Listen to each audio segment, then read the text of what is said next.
Kembali lagi di channel Mangkribo TV. Dalam dunia negosiasi, kata-kata hanyalah separuh dari cerita. Separuh lainnya tersembunyi dalam bahasa tubuh, sinyal halus yang seringkali lebih jujur dari ucapan. Menguasai seni membaca sinyal-sinyal ini bisa memberi Anda keunggulan strategis yang besar.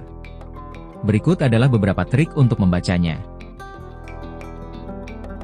1. Perhatikan senyum yang tidak sampai ke mata. Senyum tulus melibatkan otot-otot di sekitar mata, menciptakan keriput kecil atau kaki gagak. Senyum palsu, yang hanya dari mulut, sering digunakan sebagai topi kesopanan. Jika lawan bicara Anda tersenyum lebar tetapi matanya tetap datar atau tegang, itu bisa menjadi tanda bahwa mereka tidak benar-benar senang atau setuju dengan yang Anda katakan. Mereka mungkin sedang menyembunyikan kekecewaan atau ketidaknyamanan. 2. Decak kaki dan tangan yang gelisah. Ketika seseorang merasa cemas, tertekan, atau tidak sabar, energi gugup itu sering dilepaskan melalui gerakan kecil yang repetitif. Perhatikan jika kaki mereka berayun-ayun dengan cepat atau jari-jari mereka mengetuk-ngetuk meja. Ini adalah sinyal bahwa mereka mungkin ingin keluar dari pembicaraan atau merasa tidak nyaman dengan arah negosiasi. Namun, pertimbangkan juga konteksnya. Bisa jadi mereka hanya kebiasaan atau kedinginan. 3. Silangkan lengan, tapi jangan buru-buru menilai postur. Menyilangkan lengan klasik diartikan sebagai sikap defensif atau tertutup. Tapi di zaman sekarang, banyak orang melakukannya karena kebiasaan atau merasa nyaman. Kuncinya adalah mencari perubahan.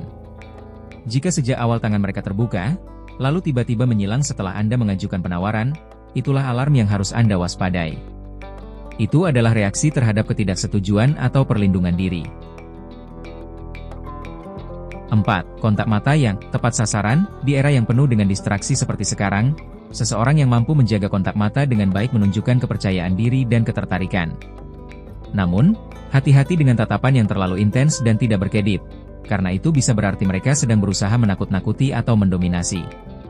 Sebaliknya, jika lawan negosiasi sering melihat ke bawah atau ke samping, mereka mungkin merasa tidak percaya diri atau sedang menyembunyikan sesuatu. 5. Menyentuh hidung atau menutup mulut. Gerakan menyentuh hidung atau mulut secara halus, terutama saat berbicara, bisa menjadi indikator kebohongan.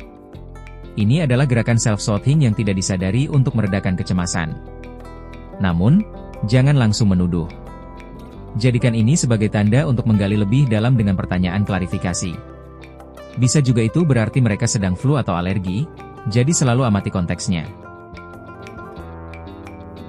6. Arah kaki yang memberi isyarat kaki. Kita sering menunjuk ke arah mana kita ingin pergi atau kepada siapa kita tertarik. Dalam negosiasi duduk, perhatikan arah lutut dan kaki lawan. Jika kaki mereka mengarah langsung ke Anda, itu menandakan keterlibatan dan minat. Sebaliknya, jika kaki mereka mengarah ke arah pintu, itu bisa menjadi sinyal bawah sadar bahwa mereka ingin mengakhiri percakapan dan pergi. 7.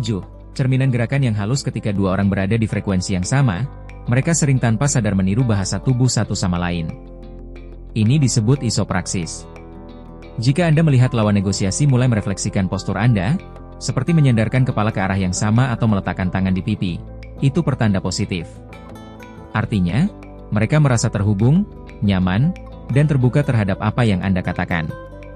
Anda bisa mencoba memimpin tarian ini dengan melakukan gerakan positif dan melihat apakah mereka mengikuti. Membaca bahasa tubuh adalah tentang mengamati pola dan perubahan, bukan tentang satu gerakan yang terisolasi. Latihlah observasi Anda dalam berbagai interaksi, dan Anda akan mulai memahami cerita yang tidak terucap dalam setiap negosiasi.